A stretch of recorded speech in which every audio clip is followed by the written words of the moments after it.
ಎಲ್ಲರಿಗೂ ನಮಸ್ಕಾರ. ತುಂಬ ಸಂತೋಷ ಆಗ್ತಿದೆ. ನಮ್ಮನ್ನು ಬೆಳೆಸಿದಂತಹ, ನಮ್ಮನ್ನು ಹರಿಸಿದಂತಹ, ನಮ್ಮನ್ನು ಹಾರೈಸಿದಂತಹ ಚೇತನ ಡಾಕ್ಟರ್ ರಾಜ್ಕುಮಾರ್ ಅವರು, ಅವರ ಹೆಸರಿನಲ್ಲಿ ಇವತ್ತು ಅರುಣರಾಗ ಕ್ರಿಯೇಷನ್ಸ್ ಅವರು ಇಂತಹ ಒಂದು ಸುಂದರವಾದ ಸಂಜೆಯನ್ನ ಸಮಾನ ಮನಸ್ಕರಲ್ಲ ಎಲ್ಲರನ್ನೂ ಕೂಡ ಸೇರಿಸಿ ಇವತ್ತು ಈ ಸಂಗೀತ ಸಂಜೆಯನ್ನ ಏರ್ಪಡಿಸಿದ್ದಾರೆ. ನನ್ನ ಸೌಭಾಗ್ಯ ತಮ್ಮೆಲ್ಲರನ್ನು ನೋಡುವಂತಹ ಸೌಭಾಗ್ಯ ಅಂತ ನಾನು ಭಾವಿಸ್ಕೊಂಡಿದ್ದೀನಿ. ನಾನು ಬಂದಾಗ ಗಿರಿಕನ್ಯೆಯ ಹಾಡನ್ನ ಅತ್ಯಂತ ಅದ್ಭುತವಾಗಿ ಹಾಡಿದ್ರು. ನನಗೆ ಅವರ ಹೆಸರು ಗೊತ್ತಿಲ್ಲ, ಅವ್ರು ತಾವು ಎಲ್ಲಿ ಕೂತಿದ್ದೀರಾ ಅನ್ನೋದು ಗೊತ್ತಿಲ್ಲ. ಅಂಡ್ ಎಷ್ಟು ಎಮೋಷನಲ್ ಆಗಿತ್ತು ಅಂದರೆ, ಹಾಗೆ ಸ್ವರ ರಾಜ್ಕುಮಾರ್ ಅವರ ಹಾಡನ್ನ ಎಲ್ಲರೂ ಹಾಡ್ಲಿಕ್ಕೆ ಆಗೋದೇ ಇಲ್ಲ. ಅದು ಒಂದು ಸಂಚಲನ. ರಾಜ್ಕುಮಾರ್ ಅವರ ಸ್ವರವೇ ಒಂದು ರೀತಿಯಾದಂಥ ಸಂಚಲನ. ಅಂಥ ಸಂಚಲನವನ್ನು ಮೂಡಿಸಿದ್ರಿ. ನಾನು ಬರುವಾಗ ಹಾಡು ಕೇಳ್ತೆ, ತಮಗೆ ಶುಭವನ್ನು ಕೊಡ್ತೇನೆ. ಈ ವೇದಿಕೆಯಲ್ಲಿ ಅನೇಕ ಗಣ್ಯರಿದ್ದಾರೆ. ವೇದಿಕೆಯ ಮುಂದೆ ತಾವೆಲ್ಲರೂ ಗಣ್ಯರು. ನಮ್ಮ ಮಾಧ್ಯಮದ ಎಲ್ಲ ಮಿತ್ರರಿಲ್ಲಿದ್ದೀರಿ. ಮಾಧ್ಯಮದ ಮಿತ್ರರಿಗೆ ನನಗೆ ಅನೇಕರನ್ನು ನಾವು ಕಳ್ಕೊಂಡಿದ್ದೀವಿ. ಅದು ನನಗೆ ನಿಜಕ್ಕೂ ಬಹಳ ನೋವಿನ ಸಂಗತಿ. ಇತ್ತೀಚೆಗಷ್ಟೇ ನಮ್ಮ KJ ಕುಮಾರ್ ಸರ್ ಅವರನ್ನು ಕೂಡ ನಾವು ಕಳ್ಕೊಂಡ್ವಿ. ಹಾಗೆ ಚಿತ್ರರಂಗದಲ್ಲೂ ಕೂಡ ಈ ವೇದಿಕೆಯಲ್ಲಿ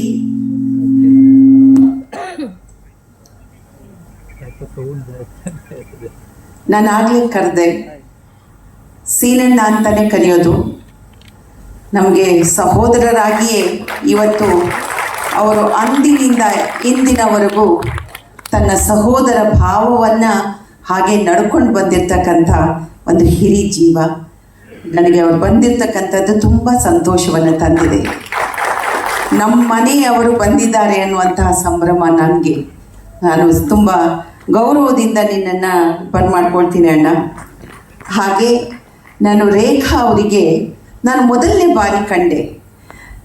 ನಮ್ಮ ಚೇಂಬರಿಗೆ ಬಂದಾಗ ಸರಳ ಒಬ್ಬ ಡಾಕ್ಟ್ರು, ಅದರಲ್ಲೂ ಕೂಡ ಗೈನಕಾಲಜಿಸ್ಟು, ಬಂದು ಅತ್ಯಂತ ಆತ್ಮೀಯತೆಯಿಂದ ಪ್ರೀತಿಯಿಂದ, ಪ್ಲೀಸ್ ಬನ್ನಿ, ನಾವು ರಾಜ್ಕುಮಾರ್ ಮತ್ತು ಪುನೀತ್ ಅವರ ಒಂದು ಸಂಗೀತವನ್ನು ಏರ್ಪಡಿಸಿದ್ದೀವಿ, ತಾವು ಬರಲೇಬೇಕು ಅಂದರು.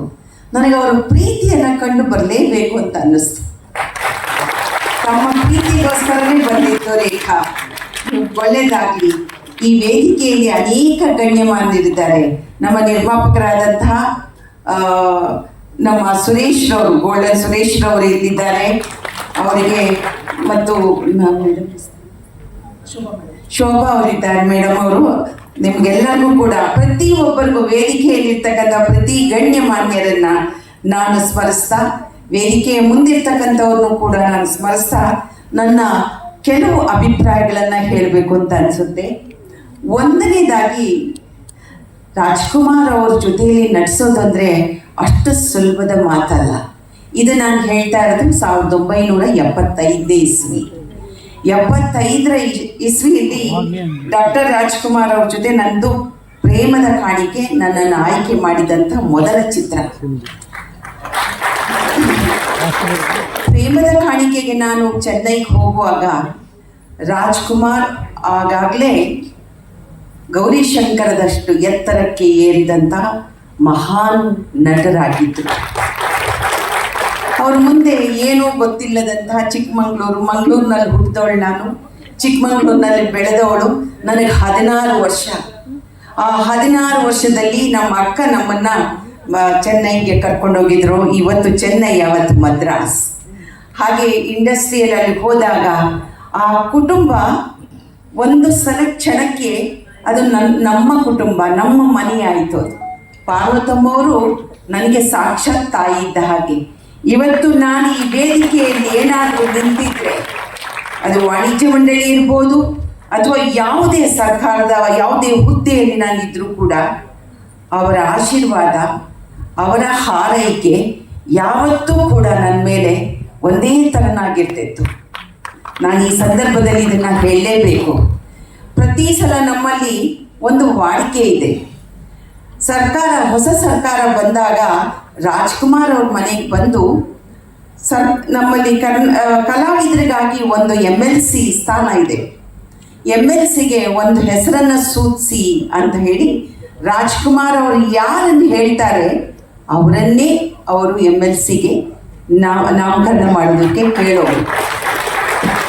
ಅಂಥ ಸಂದರ್ಭದಲ್ಲಿ ನನಗೀಗಲೂ ನೆನಪಿದೆ, 1982ನೇ ಇಸ್ವಿ ಅಂತ ನಾನು ಭಾವಿಸ್ಕೊಂಡಿದ್ದೀನಿ. ವೀರಪ್ಪ ಮೊಯ್ಲಿಯವರು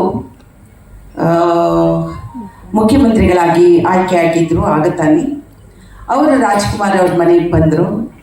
ಪಾರ್ವತಮ್ಮ ಅವ್ರನ್ನ ಕೇಳಿದ್ರು ಒಂದು ಹೆಸರನ್ನ ತಾವು ಸೂಚಿಸಿ. ಯಾಕೆಂದರೆ ರಾಜ್ಕುಮಾರ್ ಅವರು ರಾಜಕಾರಣಕ್ಕೆ ಖಂಡಿತ ಅವರಾಗಲಿ ಅವ್ರ ಕುಟುಂಬದವರಿಗೆ ಯಾವತ್ತೂ ಕೂಡ ಅವರು ಪ್ರೋತ್ಸಾಹಿಸಿಲ್ಲ.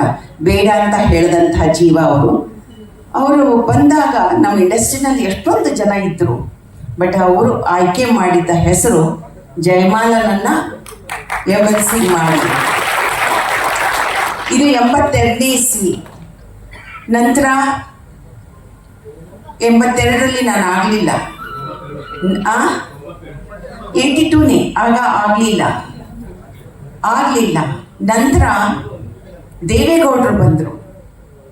ದೇವೇಗೌಡರು ಅವ್ರ ಮನೆಗೆ ಬಂದಾಗ ಅವ್ರನ್ನ ಕೇಳಿದ್ರು, ನೀವು ಒಂದು ಹೆಸರು ಸೂಚಿಸಿ ಅಂತ. ಆವಾಗ ಮತ್ತೆ ಯಥಾ ಪ್ರಕಾರ ರಾಜ್ಕುಮಾರ್ ಅವರು, ಪಾರ್ವತಮ್ಮ ರಾಜ್ಕುಮಾರ್ ನನ್ನ ಹೆಸರನ್ನೇ ಹೇಳಿದ್ರು. ಅಲ್ಲೂ ಕೂಡ ಆಗಲಿಲ್ಲ. ಬಟ್ ರಾಜ್ಕುಮಾರ್ ಅವರು ಯಾವಾಗಲೂ ಒಂದು ಹೇಳೋರು, ಜಯಮಾಲ ಇವತ್ತಿಲ್ಲ ನಾಳೆ ನೀನು ವಾಣಿಜ್ಯ ಮಂಡಳಿಗೂ ಅಧ್ಯಕ್ಷ ಆಗ್ತೀಯ, ನೀನು ಸರ್ಕಾರದಲ್ಲೂ ನೀನು ಕೆಲಸ ಮಾಡ್ತೀಯ, ನೀನು ಖಂಡಿತವಾಗ್ಲೂ ಒಳ್ಳೆ ಕೆಲಸ ಮಾಡ್ತೀಯ ಅಂತ ಒಂದು ಭರವಸೆ ಮತ್ತೊಂದು ಬೆನ್ನು ತಟ್ಟುವಂಥ ಒಂದು ಆಶೀರ್ವಾದವನ್ನು ನೀಡಿದರು. ಬಹುಶಃ ಅದೇ ಇರ್ಬೋದು. ನಾನು ಅಧ್ಯಕ್ಷೆಯಾಗಿ ಬಂದಾಗ ನಾವು ರಾಜ್ಕುಮಾರ್ ಅವರು ಇರಲಿಲ್ಲ. ಆದರೆ ನಂತರ ಪಾರ್ವತಮ್ಮ ರಾಜ್ಕುಮಾರ್ ಅವರು ಅಷ್ಟೊಂದು ಕನಸು ಕಂಡಿದ್ರು. ನಾನು MLC ಆದಾಗಲೂ ಅವರು ಇರಲಿಲ್ಲ, ಅಮ್ಮನೂ ಇರಲಿಲ್ಲ. ಆದರೆ ನಾನು ಯಾವತ್ತೂ ನೆನೆಸ್ಕೊಳ್ತೀನಿ, ಅವರ ಆಶೀರ್ವಾದ ನನ್ನನ್ನು ಇಲ್ಲಿವರೆಗೂ ತಂದು ನಿಲ್ಲಿಸ್ತು ಅಂತ. ಈ ಒಂದು ಮಾತನ್ನು ನಾನು ಯಾವ ವೇದಿಕೆಯಲ್ಲೂ ಹೇಳಿರಲಿಲ್ಲ. ಇವತ್ತು ನನಗೆ ಆ 2 ಜೀವಗಳು, ಆ ಕುಟುಂಬವನ್ನು ನಾವು ನೆನೆಸ್ಕೊಂಡಾಗ ಅವ್ರ ಜೊತೆಯಲ್ಲಿ ನಾನು 7 ಸಿನಿಮಾಗಳನ್ನು ಮಾಡಿದೆ. ಆ 7 ಸಿನಿಮಾ ನನ್ನ ಜೀವನದ 7 ಸಪ್ತ ಸಾಗರಗಳನ್ನು ದಾಟಿದ ಹಾಗೆ ಅಂತ ನಾನು ಭಾವಿಸ್ತೇನೆ. ನಿಮ್ಮೊಂದು ನೆನಪಿರಲಿ, ಭಾರತೀಯ ಚಿತ್ರರಂಗದ ಅತ್ಯಂತ ಸುಂದರ ಹೆಣ್ಣು ಮಕ್ಕಳು ತುದಿಗಾಲಲ್ಲಿ ನಿಂತಿದ್ರು. ಆಗ ರಾಜ್ಕುಮಾರ್ ಅವ್ರ ಜೊತೆಯಲ್ಲಿ ಒಂದು ಸಿನಿಮಾ ಮಾಡಬೇಕು ಅಂತ ಸಂದರ್ಭದಲ್ಲಿ ನನಗೆ 16ನೇ ವಯಸ್ಸಲ್ಲಿ ಆ 7 ಸಿನಿಮಾಗಳಲ್ಲಿ ಮಾಡುವಂಥ ಅವಕಾಶ ಸಿಗ್ತಲ್ಲ, ನಾನು ಭಾಗ್ಯವಂತೆ ಅಂತಲೇ ಭಾವಿಸ್ಕೊಂಡಿದ್ದೀನಿ.